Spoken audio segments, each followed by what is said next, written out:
আসসালামু আলাইকুম দর্শক শ্রোতা। রোজারে মাসে কতটা গরম পড়বে জানালো আবহাওয়া অধিদপ্তর। দেখুন বিস্তারিত।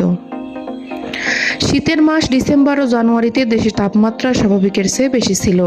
সদ্য শেষ হওয়া ফেব্রুয়ারি মাসেও সেই ধারাবাহিকতা থেকেছে।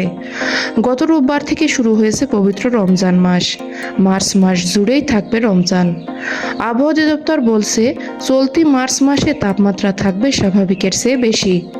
এ মাসের 9 তারিখের পর তাপমাত্রা ক্রমাগত বাড়তে পারে। মাসের শেষ দিকে 1 থেকে 2টি তাপপ্রবাহ বয়ে যাওয়ারও সম্ভাবনা রয়েছে। কালবৈশাখীর সম্ভাবনা আছে এ মাসে। প্রিয় দর্শক, আমার এই ভিডিওটি যদি আপনার ভালো লেগে থাকে তাহলে লাইক, কমেন্ট ও শেয়ার করতে ভুলবেন না। আর সবার আগে এমন সব গুরুত্বপূর্ণ তথ্য পেতে চাইলে আমার চ্যানেলটি অবশ্যই সাবস্ক্রাইব করে বেল আইকনটি বাজিয়ে রাখুন। ধন্যবাদ।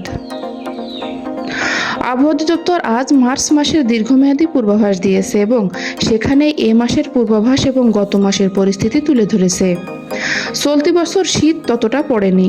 গত ডিসেম্বর ও জানুয়ারি মাসে স্বাভাবিকের চেয়ে তাপমাত্রা 0.7 ডিগ্রি সেলসিয়াস বেশি ছিল। আর ফেব্রুয়ারি মাসে তাপমাত্রা ছিল 1.4 ডিগ্রি সেলসিয়াস বেশি।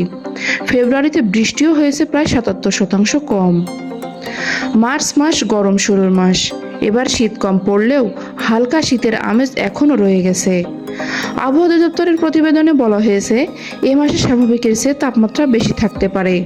আবহাওয়াবিদ মোহাম্মদ ওমর ফারুক আজ বলেন, আগামী 9 তারিখ পর্যন্ত তাপমাত্রা মোটামুটি কমই থাকতে পারে, এরপর বাড়তে থাকবে ধারাবাহিকভাবে। আসলে পুরো দেশেই স্বাভাবিকের চেয়ে তাপ বেশি থাকবে। মার্চ মাসে দেশের স্বাভাবিক সর্বোচ্চ তাপমাত্রা থাকে 31.6 ডিগ্রি সেলসিয়াস। আজকের দেওয়া পূর্বাভাসে বলা হয়েছে, এ মাসের শেষ দিকে দেশের পশ্চিম ও দক্ষিণ পশ্চিমাঞ্চলের উপর দিয়ে 1 থেকে 2টি মৃদু থেকে মাঝারি তাপপ্রবাহ বয়ে যাওয়ার সম্ভাবনা আছে।